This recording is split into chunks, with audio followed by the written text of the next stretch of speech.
আসসালামু আলাইকুম ইমরান, ওয়েলকাম জানাচ্ছি সবাইকে কুকটি টেস্টি চ্যানেলের পক্ষ থেকে। আজকে আমি আমরা দিয়ে অনেক মজাদার এবং লোভনীয় আচারের একটা রেসিপি শেয়ার করব।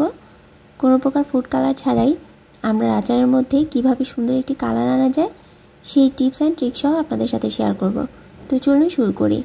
আমড়ার আচার বানানোর জন্য প্রথমে আমি 1 কেজি আমড়া নিয়েছি। একটা পিলারের সাহায্যে আমড়াগুলোর খোসাগুলো ছাড়িয়ে নিচ্ছি। আমড়ার খোসা ছাড়ানোর পর আমড়াগুলোকে ভালোভাবে ওয়াশ করে নেব, কারণ আমড়াগুলো যখন খোসা ছাড়ানো হয় তখন একটা কষ বের হয়, সেই কষটা ভালোভাবে ধুয়ে নেব। তারপর একটা আমি কেটে দেখাচ্ছি যে কিভাবে টুকরো করে নিচ্ছি। তো একটা নাইফ দিয়ে আমি আমড়াগুলোকে এভাবে টুকরো টুকরো করে কেটে নিচ্ছি। আমড়াগুলো এভাবে টুকরো করে কেটে নিলে মশলাটা ভালোভাবে ঢুকবে এবং আচারটাও দেখতে খুব সুন্দর লাগবে। তো আমরা আঠির সামনের অংশ আর পিছের অংশটা নিয়ে আঠিটা আমি ফেলে দেব। সবগুলো আমরা এইভাবে টুকরো করে নিয়েছি। এখন চলে যাচ্ছি চুলায় একটা প্যানে আমি সরিষার তেল দিয়ে দিচ্ছি। এখানে সরিষার তেল আমি 1/3 কাপ ইউজ করেছি। তারপর দিয়ে দিলাম 2টা তেজপাতা আর 1/3 কাপের মতো দিয়ে দিচ্ছি রসুন। এই রসুনের কোয়াগুলো আমি ভালোভাবে ভেজে নিচ্ছি। খুব বেশি লালচে করব না, হালকা বাদামি কালার চলে আসলে এখন দিয়ে দিব আমড়াগুলোকে একটু সরিষার তেলে ভেজে নিচ্ছি। তারপর দিয়ে দিব স্বাদ মতো লবণ, হলুদের গুঁড়া দিয়ে দিচ্ছি 1/2 চামচ, মরিচের গুঁড়া দিয়ে দিচ্ছি 1 চা চামচ, ভাজা জিরার গুঁড়ো দিয়ে দিচ্ছি 1 চা চামচ। সব মশলা দিয়ে আমড়ার সাথে ভালোভাবে মিশিয়ে নেব আর এই মশলাগুলো ভালোভাবে কষিয়ে নেব আমড়ার সাথে। তাহলে মশলাটা আমড়ার মধ্যে ভালোভাবে ঢুকবে আর আচারটা খেতেও ভালো লাগবে। মশলাটা নেড়ে কষানো হয়ে গেলে এখন দিয়ে দিব 1 চা চামচের মতো সরিষা বাটা দিয়ে আমড়ার সাথে ভালোভাবে মিশিয়ে নেব আর এতে কোনো পানি অ্যাড করব না।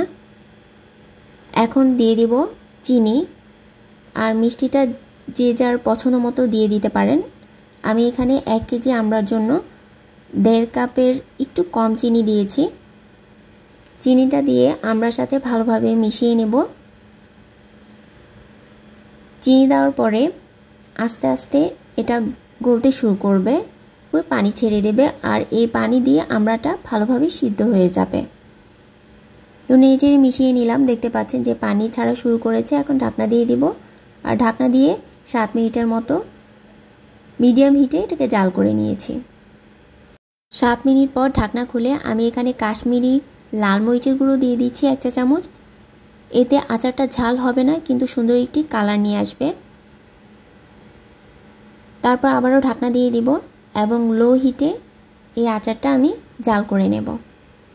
এতে করে আমড়াগুলো খুব সুন্দরভাবে সিদ্ধ হয়ে যাবে এবং চিনিটা লো হিটে রাখার কারণে খুব সুন্দরভাবে ক্যারামেলাইজড হয়ে সুন্দর একটি কালার নিয়ে আসবে। যখন আমড়াটা খুব ভালোভাবে সিদ্ধ হয়ে যাবে এবং চিনির শিরাটা অনেকটা ঘন হয়ে যাবে, ঠিক সেই পর্যায়ে আমি এখানে দিয়ে দিচ্ছি 5 ফোড়নের গুঁড়ো। 5 ফোড়নটা আমি ভেজে আধ ভাঙা করে রেখেছিলাম, সেখান থেকে 2 চা চামচ ব্যবহার করেছি। 5 ফোড়নের গুঁড়োটা দিয়ে আমি বেশিক্ষণ রান্না করব না, 2 থেকে 3 মিনিটের মতো একটু জাল করে নেব।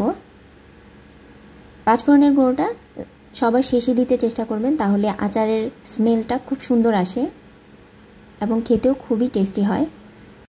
আচারটা হয়ে গেলে চুলাটা বন্ধ করে দেব। এখন রুম টেম্পারেচারে এনে আমি সার্ভ করে দেখাচ্ছি।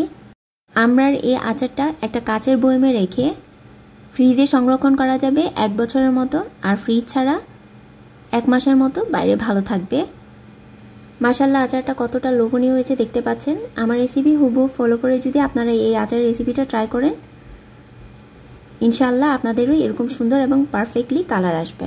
সবশেষে ছোট্ট একটি রিকোয়েস্ট থাকবে, ভিডিওটি ভালো লাগলে একটা লাইক দিয়ে দিবেন আর চ্যানেলটি সাবস্ক্রাইব করে আমার পাশেই থাকবেন। আল্লাহ হাফিজ।